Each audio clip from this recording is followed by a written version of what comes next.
दशाक का बात आता है, वहाँ पे हम लोग एक फॉर्मूला यूज़ करते हैं जिसे कहते हैं नवतारा चक्र पद्धति। ठीक है, तो आपके लिए बहुत ध्यान से सुनिएगा। शनि का एंड केतु का और सूर्य का जितना भी नक्षत्र है वो आपके लिए सही नहीं है।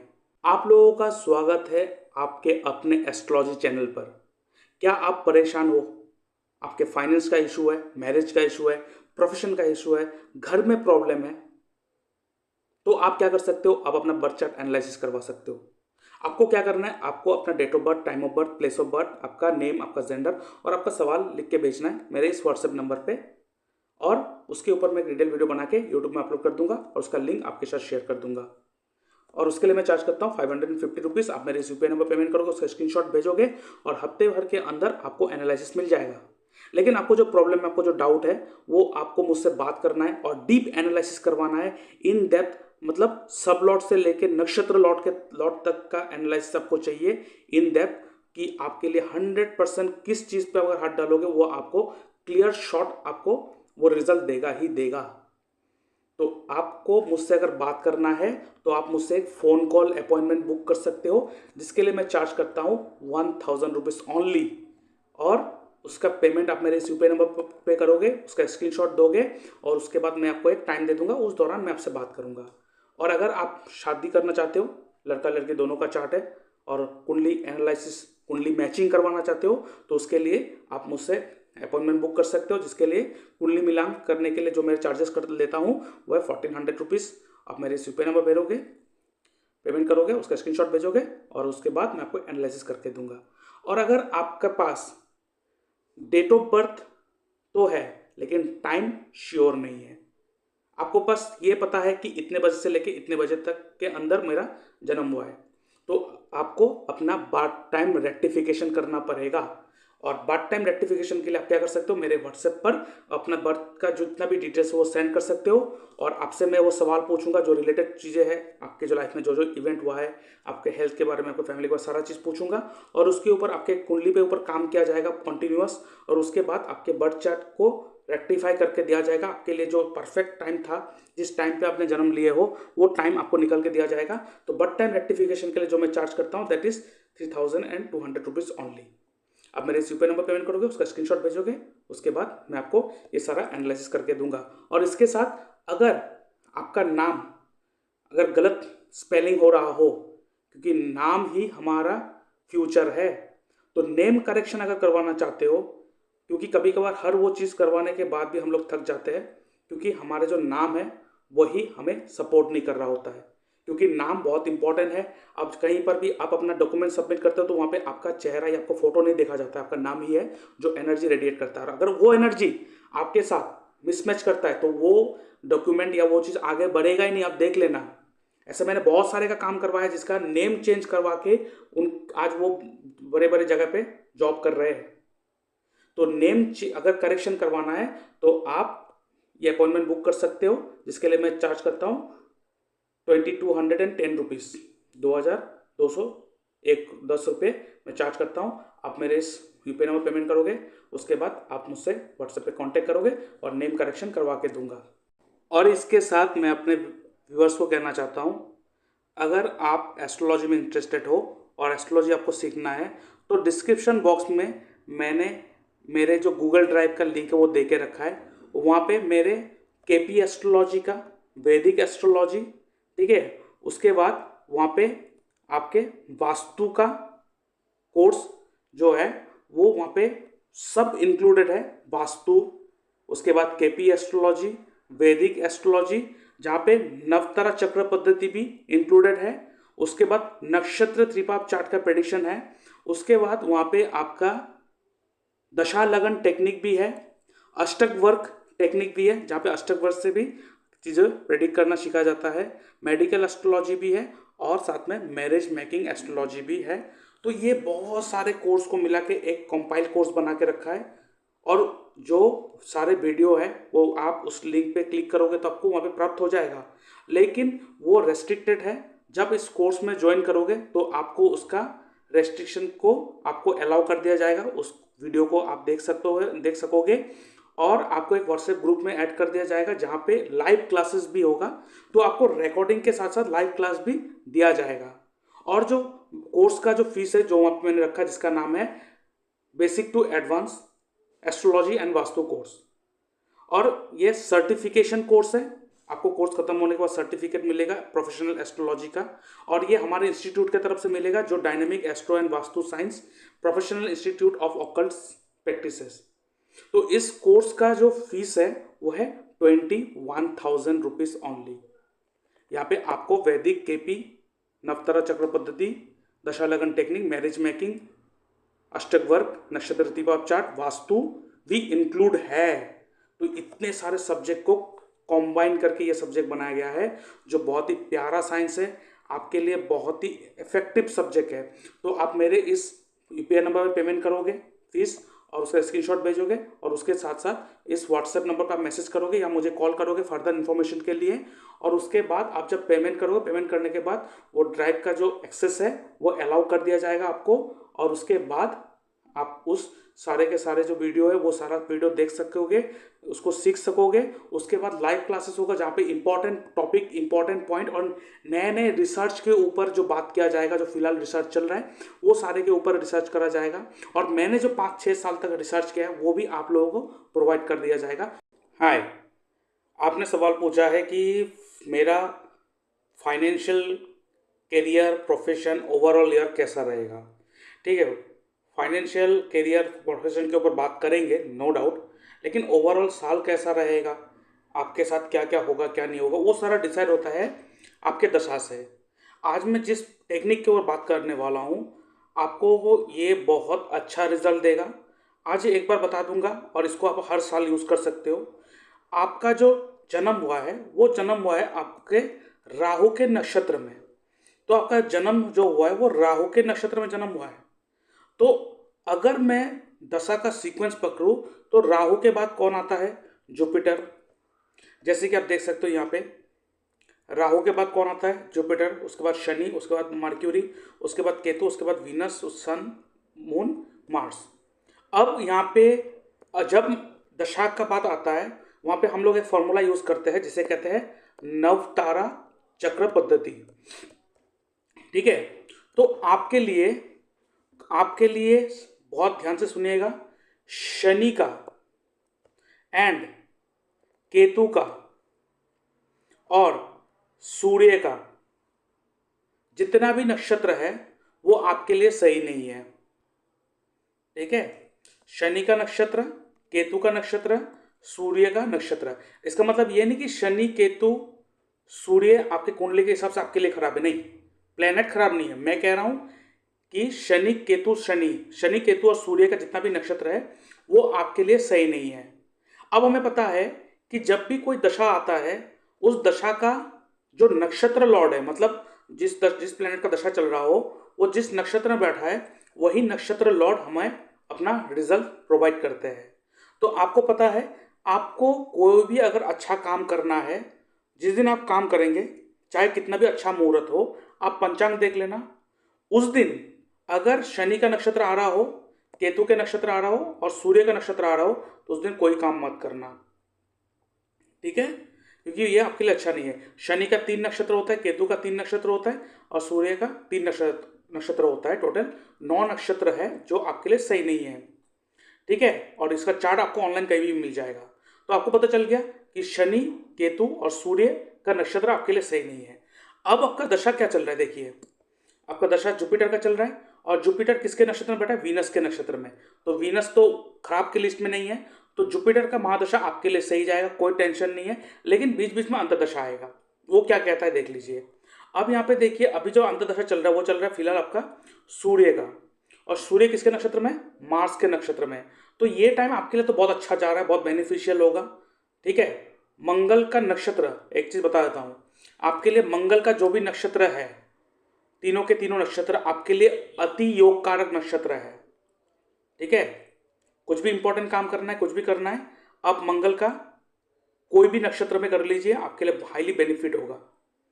ठीक है, तो फिलहाल तो सन का चल रहा है, उसके बाद आएगा आपका किसका, चंद्रमा का।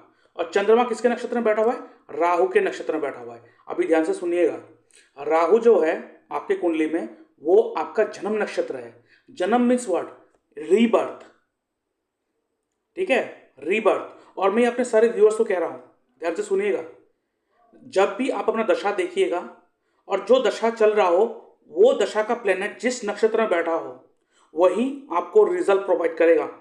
और अगर आपको तो पता है आपका जन्म नक्षत्र क्या है, जब भी आपका कोई दशा ऑपरेट होगा, अंतर्दशा ऑपरेट होगा या पति अंतर्दशा ऑपरेट होगा, वो जब भी आपके वो प्लेनेट जिसका दशा अंतर्दशा आएगा वो अगर आपके जन्म नक्षत्र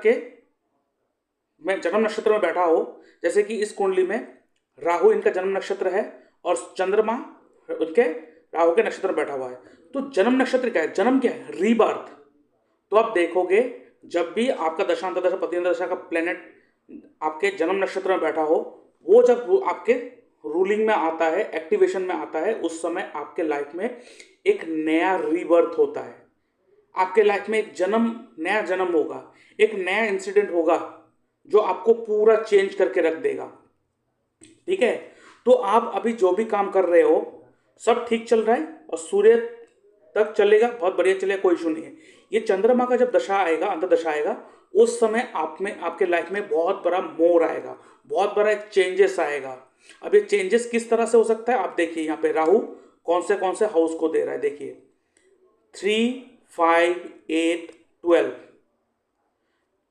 3 ठीक है, 5 ठीक है, लेकिन 8 और 12 ये बुरा हाउस है। तो ये आपको एक बहुत बड़ा पहले तो ये आपके लाइफ में बहुत डिप्रेशन डालने वाला है, आप रेडी रहो, आपको टेंशन और डिप्रेशन में डालने वाला ही है। लेकिन जब ये खत्म होगा, चंद्रमा का दशा खत्म होगा, अंतर्दशा खत्म होगा, ठीक है, वो जो 1 साल आपके लिए बहुत टेंशन भरा, एंजाइटी भरा होगा। तो आपको मैं एक चीज़ कहता हूँ, जब भी चंद्रमा का महादशा आएगा, अंतर्दशा आएगा, उस समय राहु एक्टिवेट होगा जो आपका जन्म नक्षत्र है। उस समय आपको क्या करना है, जितने भी स्वीपर लोग हैं, रास्ता साफ करने वाले लोग हैं, उन लोगों को कुछ ना कुछ सेवा पहुंचा देना ताकि राहु खुश हो जाए। ठीक, और अब राहु 8th और 12th हाउस दे रहा है तो ये प्रॉब्लम करेगा। तो आपको क्या करना है, राहु का दान करना है उस समय। ठीक है, चंद्रमा का जब अंतर्दशा आएगा उसमें आपको राहु का दान करना है। उसके बाद मंगल आएगा अंतर्दशा, मंगल का अंतर्दशा आपके लिए बहुत अच्छा जाएगा क्योंकि मंगल के ही नक्षत्र में है और राहु भी मंगल के ही नक्षत्र में है। तो आपके ये जो जुपिटर का अंतर्दशा महादशा है ये लगभग आपको सही जाएगा। सिर्फ आपका जो बीच में मतलब मार्च 2025 से लेके जुलाई 2026 का जो 1 साल का पीरियड होगा, ये आपके लिए बहुत ही हर्डल्स भरा होगा, बहुत भ्रम करवाएगा। चीज़ें आप ये करोगे वो करोगे, लॉस में जाएगा, कुछ ना कुछ अप्स एंड डाउन्स होगा। तो इस दौरान मैं कहूँगा आप कोई इंपॉर्टेंट डिसीजन मत लेना, जैसे चलना चलते रहना। लेकिन ये जो चेंजेस आएगा ना लाइफ में, आपको एक झटका जो लगेगा ना, it will be A transforming part for your life. और ये आपको बहुत अच्छे चेंज, अभी देखिए ये जो चेंजेस होगा ना, क्योंकि जन्म हमेशा, रीबर्थ हमेशा, मतलब जब भी बर्थ होता है ये हमेशा खुशी का माहौल होता है, लेकिन स्टार्टिंग फेज में क्या होता है, आपको तकलीफें होगा, लेकिन जब ये खत्म होगा ना आपको एक नया चीज़ पकड़ा के जाएगा। ठीक है, तो ये तो आपके लिए सही है महादशा। उसके बाद शनि का अंतर्दशा आने वाला है और मैंने कहा शनि का कोई भी नक्षत्र आपके लिए सही नहीं है, लेकिन शनि जो बैठा है वो बैठा है जुपिटर के नक्षत्र में बैठा हुआ है, तो जुपिटर आपके लिए सही है। तो शनि का महादशा भी आपके लिए ठीक ही जाएगा, कोई टेंशन वाला नहीं होगा, कोई प्रॉब्लम नहीं होगा। लोग कहते हैं कि जब शनि ऑपरेट करता है तो वो खराब रिजल्ट है, नो, हाँ, लेकिन शनि का स्टार्टिंग फेज जो होगा, स्टार्टिंग जो 1 साल 1.5 साल होगा, वो इस 1-1.5 साल में आपको बहुत रगड़ेगा, बहुत मेहनत करवाएगा, नो डाउट, उसमें कोई डरने वाली बात नहीं है। लेकिन ये शनि का महादशा जो आएगा ये आपके लिए बहुत अच्छा करियर अपॉर्चुनिटी लेके आएगा, तो तैयार रहिएगा। और आप देखिए जुपिटर में जब राहु का अंतर्दशा आएगा ये उतना सही नहीं होगा, आपको भ्रम करवाएगा, आपको मतलब हर चीज़ में फंसाएगा, जुपिटर में राहु का अंतर्दशा होना ठीक नहीं है। उस समय आपको लगेगा कि what ever I am doing is right, आपको आपकी गलती नजर ही नहीं आएगा, चाहे 1000 लोग सब कह दे आपको, वो कह रहा है, आपको दिखा रहा है कि what you are doing that is wrong, लेकिन फिर भी रहेगा जो भी कर रहा हूँ मैं सही कर रहा हूँ। तो मैं आपको एक बताऊं, जुपिटर में जब राहु का अंतर्दशा आने वाला है उस समय थोड़ा समझ जाना, उस समय थोड़ा समझ जाना। आपको बस एक ही ध्यान में रखना है, जब राहु का आएगा, राहु मंगल के नक्षत्र में बैठा है, तो आप थोड़ा मतलब हनुमान जी का पूजा करना, हनुमान चालीसा का पाठ करना, ये करना स्टार्ट कर दो, आपको बहुत बेनिफिट मिलेगा। और कोई नया काम स्टार्ट मत करना जब राहु का अंतर्दशा आएगा, वो अल्टीमेटली आपको बैकफायर करेगा ही करेगा। लेकिन राहु जो बैठा है वो मंगल के नक्षत्र में बैठा है, तो ये आपको थोड़ा बहुत रिलीफ भी दे देगा, ठीक है, रिलीफ भी दे देगा, आपको थोड़ा बहुत प्रोटेक्ट भी कर देगा। तो ओवरऑल उतना टेंशन भरा नहीं है। बस आपका जो चंद्रमा आएगा, चंद्रमा का अंतर्दशा आने वाला है, वो आपके लिए एक ट्रांसफॉर्मिंग फेज होगा, एक चेंजेस वाला फेज होगा, ठीक है। तो ये आपको ध्यान में रखना है, ठीक है। और आपने बोला करियर, देखिए 10th हाउस हम करियर के लिए देखते हैं। 10th हाउस का सब लॉर्ड कौन है? वीनस, और वीनस बैठा है 6th हाउस में। चलिए, और वीनस जो बैठा है वो किसके नक्षत्र में? शनि के नक्षत्र में बैठा हुआ है। और शनि कौन से हाउस में है? 5th हाउस में। देखिए ये केपी चार्ट है, मैं लगन चार्ट से नहीं देख रहा हूँ, क्योंकि केपी चार्ट में एक्चुअल प्लेसमेंट ऑफ प्लेनेट का चार्ट दिखाई देता है। और वीनस जो बैठा है वो किसके साथ बैठा है? देखिए केतु के साथ बैठा हुआ है, ठीक है। तो प्रोफेशन में क्या होगा, आपको ना बहुत रुकावट आए। केतु क्या करता है? कट करने का काम करता है, सेपरेशन का काम करता है। तो ये आपको सेपरेशन करवाएगा, कट करवाएगा, आपको डिले करवाएगा, ठीक है। तो आप कोई भी प्रोफेशन चूज करो, लेकिन आपको ध्यान में रखना है यहाँ पे आपको केतु रिलेटेड चीज़ों को पकड़ के रखना है, ठीक है। नहीं तो ये आपको क्या करेगा, काम करेंगे कुछ दिन, काम करेंगे, उसके बाद क्या महसूस होगा, ये काम छोड़ देते, क्योंकि केतु छोड़ने का कारक है, ठीक है। तो आप थोड़ा बहुत ऑकल्ट को पकड़ सकते हो, ताकि ये आपको स्टेबिलिटी दे के रखे अपने ऑफिस, अपने जॉब में, अपने करियर में। और जैसे कि शनि जो सब लॉर्ड है, सब लॉर्ड का नक्षत्र लॉर्ड है, क्योंकि नक्षत्र लॉर्ड रिजल्ट प्रोवाइड करते हैं, तो ये 5th हाउस में है। तो 5th हाउस का काम करना आपके लिए सही है। 5th हाउस का काम क्या है? टीचिंग, लर्निंग एंड टीचिंग, कोई क्रिएटिव का काम, कोई हीलिंग का काम, ठीक है, स्पोर्ट्स का हो गया, एंटरटेनमेंट का हो गया, ठीक है, स्पोर्ट्स का हो गया, एंटरटेनमेंट का हो गया, टीचिंग का हो गया, कोई क्रिएटिव काम हो गया, ठीक है। उसके बाद सॉल्यूशन प्रोवाइडिंग काम होता है, कोई भी काम ऐसा जो सॉल्यूशन प्रोवाइडिंग हो। लेकिन इसके साथ साथ मुझे देखना पड़ेगा कि आपके लिए जॉब सही है या बिजनेस सही है। अब देखो 7th हाउस का जो जुपिटर है वो तो जाके बैठा 3rd हाउस में, तो ये तो 3rd हाउस में बैठा है। तो जुपिटर देखिए आपके केपी के हिसाब से ये 6th हाउस का भी लॉर्ड है, 7th हाउस का भी लॉर्ड है, क्योंकि यहाँ पे 12th राशि लिखा है, 12th राशि लिखा है। तो जब भी 7th हाउस का रिलेशन 6th हाउस से बन जाए, ऐसा व्यक्ति अगर बिजनेस करे तो उनका लॉस होता है। बिजनेस मतलब डायरेक्ट प्रोडक्ट सेलिंग, रिटेलिंग, आप कस्टमर से पैसा नहीं ले पाओगे, आप कस्टमर को कम दाम में बेच दोगे चीज़ें। तो आपके लिए जॉब करना सही है, फोकस ऑन जॉब और एनी सर्विस प्रोवाइडिंग बिजनेस, ठीक है, ये आपको ध्यान में रखना है। और यहाँ पे 10th हाउस का सब लॉर्ड का नक्षत्र लॉर्ड शनि है। शनि देखिए आपकी कुंडली में क्या क्या हाउस दे रहा है, ये देखिए 3, 4, 5, 6, 7। तो 6th हाउस देखिए। अब यहाँ पे आपको एक चीज याद रखना पड़ेगा केपी में, कि हर हाउस का लॉस उसका 12th हाउस करवाता है। मतलब 7th हाउस को अगर आप पकड़ोगे तो 7th हाउस बिजनेस है, उसको 1st हाउस पकड़ोगे तो 1, 2 करके काउंट करोगे तो 6th हाउस उसका 12th हाउस बन जाएगा। तो यहाँ पे 6th हाउस एक्टिव हो गया, 6th हाउस जब एक्टिव हो गया तो 7th हाउस को नेगेट कर दिया। In the same way 5th house जो है ये 6th हाउस का 12th हाउस है, तो ये 5th हाउस 6th हाउस को भी नेगेट करेगा। अब यहाँ पे 5th हाउस भी नेगेट होगा, क्यों? यहाँ पे 4th हाउस भी एक्टिव है, तो 4th हाउस 5th हाउस का 12th हाउस है। और यहाँ पे 4th हाउस भी नेगेट हो रहा है, क्यों? ये 3rd हाउस एक्टिव है। तो आपको एक चीज़ क्या ध्यान में रखना है पता है, आपके कुंडली में देखिए 10th हाउस जो है वो 3, 4, 5, 6, 7 ये एक्टिव कर चुका है। तो आपको सर्विस प्रोवाइडिंग बिजनेस करना है in connecting with 3rd house. आप 4th हाउस का भी काम कर सकते हो, 5th हाउस का भी काम कर सकते हो, 6th हाउस का भी काम कर सकते हो, 7th हाउस कर सकते हो, लेकिन सर्विस प्रोवाइडिंग बिजनेस। अब 3rd हाउस क्या है? कमीशन एजेंट, ठीक है, कमीशन एजेंट जिसे हम लोग कहते हैं दलाली। उसके बाद 3rd हाउस क्या है? Internet related work. 3rd house क्या है? 3rd हाउस आपका टूर एंड ट्रेवल को दिखाता है। 3rd हाउस क्या है? 3rd हाउस फ्रेंचाइजी या मर्चेंट बिजनेस, जिसका फ्रेंचाइजी लेके बिजनेस करना, ऐसा बिजनेस वो दिखाता है थर्ड हाउस। ठीक है। इंटरनेट रिलेटेड वर्क,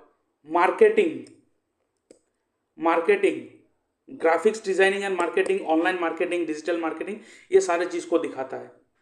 तो अगर फोर्थ हाउस दे रहा है, फोर्थ हाउस क्या है? Real estate business, fourth house real estate business, तो आप रियल एस्टेट ब्रोकर एजेंट का भी काम कर सकते हो। और आप एक क्या कर सकते हो, क्योंकि third house internet related work है ना, तो आप देखो फिफ्थ हाउस क्या है? फिफ्थ हाउस सॉल्यूशन प्रोवाइडिंग है, तो आप एक काम कर सकते हो, सर्विस प्रोवाइडिंग, आपको बोला सर्विस प्रोवाइडिंग बिजनेस, तो इन सारे के सारों को लेकर आप काम कर सकते हो। क्या मैं बता दूं, आप रियल एस्टेट बिजनेस का करो, कमीशन एजेंट का काम करो, लेकिन आप क्या करो, जो रियल एस्टेट का चीज़ें है, बिल्डिंग से घर है, उन उन उन सारी चीज़ों का जगह जगह पे जाके वीडियो बनाओ। और आप क्या करो, लोगों को सोल्यूशन प्रोवाइड करो कि आपको घर खरीदना है तो आप मुझसे कांटेक्ट कीजिए, मैं आपको सब डिटेल्स में दिखाऊंगा कि घर सिलेक्शन करने के लिए क्या करना चाहिए, क्या क्या चीज़ देखना चाहिए। आप लोगों को ये एक, आप इसको या तो चैम्बर ही ओपन कर दो, ठीक है, कि मैं आपको, आपका मतलब वो कहते हैं ना रियल एस्टेट गाइड, आप उनको गाइड करो। आप हर रियल एस्टेट एजेंट के साथ, रियल एस्टेट बिजनेसमैन के पास जाओ, उनका फ्लैट, उनका जितना बिल्डिंग है उसमें जाके आप रिकॉर्डिंग करो, वीडियो बनाओ, यूट्यूब में डालो, इंस्टाग्राम में डालो, वो डालो, बहुत चलेगा। और उसमें सर्विस भी आप प्रोवाइड कर रहे हो कि कैसे फ्लैट चूज करना चाहिए, कैसे लैंड प्रॉपर्टी चूज करना चाहिए। I am your guide, real estate guide, you can contact me on this number. ठीक है।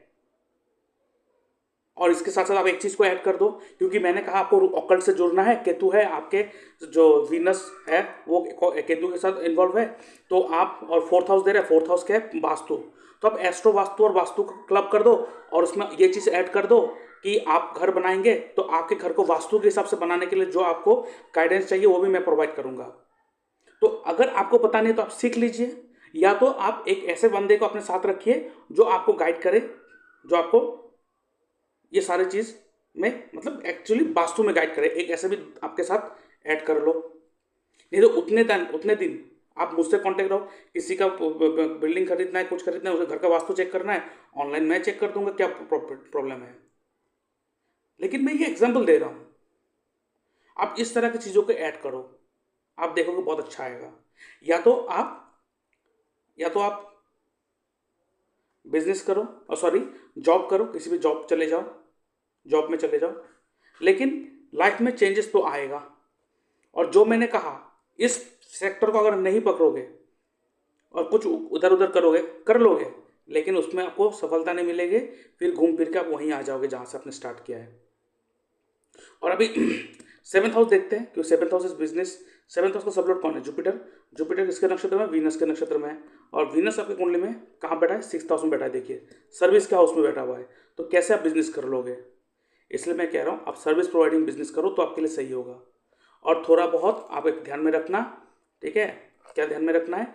आप थोड़ा बहुत एक्सरसाइज, बॉडी को ध्यान रखना, क्योंकि आपको ब्लड रिलेटेड इशू, पाइल्स या तो प्रेशर, ये सारे चीज प्रॉब्लम हो सकता है।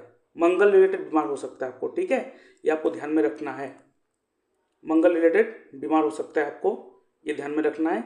और आपको सर्जरी होने का भी चांसेस है, ठीक है, सर्जरी होने का चांसेस है। अगर मैं कहूँ, ये आपके मंगल के अंतर्दशा में आपको चोट लगने का या तो स्टिचेस लगने का चांसेस है आपके बॉडी में। तो आप एक काम कीजिए, हनुमान चालीसा का पाठ और हनुमान मंदिर में विजिट करना ये चालू रखिए, उसको पूजा पाठ कीजिए, तो आपके लिए सही होगा।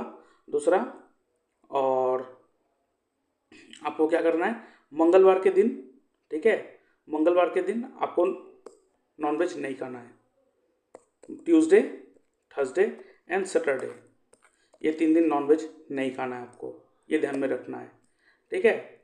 और आपने बोला कि फाइनेंस, ठीक है, करियर तो मैंने बता दिया, फाइनेंस। अब फाइनेंस के लिए देखिए, सबसे पहले हम लोग क्या देखते हैं, first, second house, sixth house and 11th house, ये फाइनेंस का हाउस है। तो सिक्स्थ हाउस के लिए तो मैंने बता दिया आपको, सर्विस प्रोवाइडिंग बिजनेस से ही आपको पैसा आने वाला है। डायरेक्ट प्रोडक्ट सेलिंग करने जाओगे, बिजनेस करने जाओगे, रिटेल बिजनेस करोगे, लॉस होगा ही होगा, वो तय है, बाकी आप देख लीजिएगा। अब अभी सेकंड हाउस को अगर देखें, सेकंड हाउस का सबलॉर्ड कौन है? केतु। खत्म बात, केतु सिक्स्थ हाउस में है, सर्विस से ही आएगा। और केतु दिखा रहा है पैसा जब भी सेकंड हाउस का रिलेशन केतु से बने या 12th हाउस से बने, पैसा आता तो है लेकिन वो आपके हाथ में टिकेगा नहीं, सेविंग होगा नहीं, चला जाएगा। तो कभी भी पैसा सेव करने के बारे में मत सोचना। जितना खर्चा करोगे उतने आपके पास पैसा आएगा। और अगर खर्चा कर ही रहा हो तो वो खर्चे के नाम पे खर्चा भी हो जाए और साथ में उस पर बेनिफिट भी हो। तो अब देखो आपके लगन में चंद्रमा बैठा है, लेकिन आपके लगन लगन चार्ट के हिसाब से आपके चंद्रमा जो है सेकंड हाउस में है। तो मैं आपको कहूँगा आप जितना भी पैसा आ रहा है, फालतू का खर्चा हो रहा है, उससे पहले आप क्या कीजिए, थोड़ा बहुत हर रोज नहीं तो हर वीक जब भी आपके हाथ में पैसा आए, सिल्वर चांदी खरीद लो, उसको एज ए सेविंग कर दो, चांदी खरीद लो। और जितना हो सके चांदी खरीद के भर भर के रखो, अपने लॉकर भर दो। लेकिन याद ये रखे, रॉ सिल्वर खरीदना है। वहाँ पे आप कोई ऐसा सिल्वर मत खरीदिए जो ज्वेलरी फॉर्म में हो, या तो वहाँ पे भगवान का फोटो लगा हो या स्वस्तिक चिन्ह बना, ऐसा no religious symbol, only just a simple raw silver, चांदी बस। ठीक है। और केतु जो बैठा है वो बैठा है जुपिटर के राशि में बैठा हुआ है, और जुपिटर जो है वो थर्ड हाउस में, online related, internet related marketing. तो इसलिए थोड़ा बहुत आप ऑकल्ट को पकड़ लो, आपको बहुत अच्छा रिजल्ट मिलेगा। और जुपिटर आपके कुंडली में देखिए क्या दे रहा है, 2 3 4 6 7 9। ठीक है। तो यहाँ पे 6 7 दे रहा है। बिजनेस तो आपके लिए सही नहीं है, मैं बात बता दूँ। अगर बिजनेस करना है तो सर्विस ओरिएंटेड बिजनेस ही करना है। अब फाइनेंस, फाइनेंस के हिसाब से आपके हाथ में पैसा टिकेगा नहीं। और देखिए केतु का राशि लॉर्ड जुपिटर है, जुपिटर थर्ड हाउस में है। तो जो भी पैसा आएगा, आप देखिए खर्चा तो होगा ही होगा। आप सेविंग के बारे में जिस दिन सोचोगे उस दिन से ही आपके हाथ में पैसा रुकना ही बंद हो जाए, मतलब पैसा आना ही बंद हो जाएगा। जैसे सेविंग के बारे में सोचना नहीं है। उससे अच्छा थर्ड हाउस क्या पता है, थर्ड हाउस जो है वो म्यूचुअल फंड को दिखाता है। ठीक है, एसआईपी को दिखाता है। तो आप पैसे म्यूचुअल फंड और एसआईपी में इन्वेस्ट करना स्टार्ट कर दो, तब जाके आप एक टाइम में जाके देखोगे आपके पास एक अच्छा खासा पैसा जमा हुआ है। ठीक है। और जैसे कि देखिए शनि मंगल है यहाँ पे, और साथ में यहाँ पे केतु है। तो ये शनि केतु का रिलेशन बना रहा है। तो शनि केतु का जिसका भी रिलेशन बनता हो, ऐसा व्यक्ति अगर ऐसा काम करे जहाँ पे बहुत ज़्यादा मेहनत लग रहा हो, तो काम आगे बढ़ता नहीं है। तो इसलिए आपके लिए जो सुइटेबल काम है मैंने बताया। और उसके साथ साथ अगर आप करना चाहते हो तो लॉ करो, आपके लिए बेस्ट लॉ है, ऑकल्ट है, ऑकल्ट है, law and occult, research, software engineering या software related work, research and development related काम, या तो बाकी तो मैंने आपको बता दिया आगे ही जो जो आप काम कर सकते हो। ठीक है। तो ये आपको ध्यान में रखना है। और दूसरा, आपको आपके लिए जो सूर्य है वो आपके लिए मारक है, और मारकता का जो प्लेनेट है वो आपके 5th हाउस में आके बैठा है और शनि के राशि में बैठा हुआ है, और शनि मंगल के साथ बैठा हुआ है। तो यहाँ पे क्या है, 5th हाउस वीक हो चुका है, 5th हाउस भी वीक है, 5th हाउस का मालिक भी वीक हो चुका है। ठीक है। तो यहाँ पे आपको, यहाँ पे एक चीज़ क्या है कि अगर मैं कहूँ, एक चीज़ देख लूँ मैं आपको, क्योंकि सूर्य जो है, और सॉरी शनि जो है वो केपी चार्ट के हिसाब से 5th हाउस में बैठा हुआ है। और नवमसा चार्ट अगर मैं देखूँ, सूर्य आपका 10th हाउस में और क्यूबिक में है, इसमें है। चलिए, और यहाँ पे अगर मैं देखूँ सूर्य कौन से हाउस को एक्टिव कर रहा है, और सॉरी सूर्य नहीं, शनि वो कर रहा है 5 5 8 9, 8 और 9, 8 और 9, 8 9 और 7 को कर रहा है, नहीं। तो यहाँ पे आपके साथ एक इशू हो रहा है, आप डिसीजन नहीं ले पाते हो, राइट टाइम पे राइट डिसीजन नहीं ले पाते हो। ठीक है, राइट टाइम पे राइट डिसीजन नहीं ले पाते हो। तो मैं बस चेक करता हूँ शनि का पोजीशन क्या है जी। हाँ, आप शनि का स्टोन धारण कीजिए, अफ्रीकन अफ्रीकन एमेथिस्ट। ठीक है, 8 कैरेट सिल्वर में बनाएंगे रिंग, और ये आपको सैटरडे को पहनना है, और वो पहनेंगे अपने मिडिल फिंगर में। ठीक है, मिडिल फिंगर में पहनेंगे, ये ध्यान में रखना है। और मंगल रिलेटेड देखिए, मंगल आपका ज्ञाति कारक है, तो आप रेड कलर से दूर रहेंगे। मंगल का कोई भी चीज़ धारण ज़्यादा नहीं करेंगे ना, आप मंगल का रेड कोरल भी जो स्टोन होता है धारण नहीं करेंगे, क्योंकि मंगल आपके लाइफ में चैलेंजेस लाता है। ठीक है। और आपका जो प्रोफेशन का कारक है, अमृत कारक, वो कौन है, सूर्य है। देखिए तो अल्टीमेटली जो घूम फिर के आपका आ रहा है, आप खुद ही देखो, सूर्य जो केपी चार्ट में कहाँ बैठा हुआ है, 4th हाउस में है। इसलिए मैंने आपको कहा कि लैंड एंड प्रॉपर्टी रिलेटेड काम कर सकते हो, लेकिन वो भी रियल एस्टेट एजेंट, मतलब कमीशन एजेंट, दलाली। तो ये सारा काम कर सकते हो। और इसमें आप केतु को ऐड करो, क्योंकि केतु सेकंड हाउस का मालिक है। सेकंड हाउस ही आपको पास पैसा आएगा, पैसा सेव करेगा। और उसके साथ साथ मैं 11th हाउस के बारे में बात कर रहा था। 11th हाउस का सबलॉर्ड कौन है? केतु। देखिए फिर से, तो आपको जो पैसा देने वाला है वो केतु है। और देखिए केतु जो है वो 8th हाउस का भी सबलॉर्ड है। तो एक केतु ही है जो आपके लाइफ में प्रॉब्लम लाने वाला है। तो मैं हमेशा एक चीज कहता हूँ, जो तकलीफ दे उसे यूज करना स्टार्ट कर दो, वो खुश हो जाता है। उसे इग्नोर मत करो कभी भी। तो केतु ही है जो आपको पैसा देगा, केतु ही है जो आपकी इच्छा पूर्ति करवाएगा, और केतु ही है जो आपको प्रॉब्लम में लाएगा। अब केतु देखिए 11th हाउस का भी सब लॉर्ड है, सेकेंड हाउस का भी सब लॉर्ड है, 6th हाउस में बैठा है, 8th हाउस का भी सब लॉर्ड है। तो ये 6, 2 एंड 11 ये फाइनेंस का हाउस है। कहाँ से आ रहा है? 8th house. इसलिए आपके लिए एस्ट्रो वास्तु करना बहुत ज़रूरी है। Going on A occult field is the best option for you. ठीक है। और अगर ट्राई करना है, अगर मैंने झूठ बोला है या मैं अगर ये गलत बोल रहा हूँ, अगर आपको ट्राई करना है, अगर आप लाइफ में प्रॉब्लम फेस कर रहे हो, तो आपको क्या करना है मैं बता दूँ। आप एक कोई से अच्छी से एस्ट्रोलॉजी बुक लाइए, अपने कर्मों, अपने जिस टेबल पे बैठ के आप काम करते हो या पढ़ते हो वहाँ पे रखिए, और थोड़ा थोड़ा पढ़ना स्टार्ट कीजिए। 15 दिन में आप रिजल्ट देख लेना, फिर मुझे मैसेज करना आप। ठीक है, ये ध्यान में आपको रखना है। तो आई होप आपको ओवरऑल सॉल्यूशन मिला होगा जो आप चाहते थे। और बाकी अगर कुछ प्रॉब्लम हो तो आप मुझसे कांटेक्ट कर सकते हो। और इसके लिए सॉरी, आज के लिए इतना ही। जय श्री कृष्णा।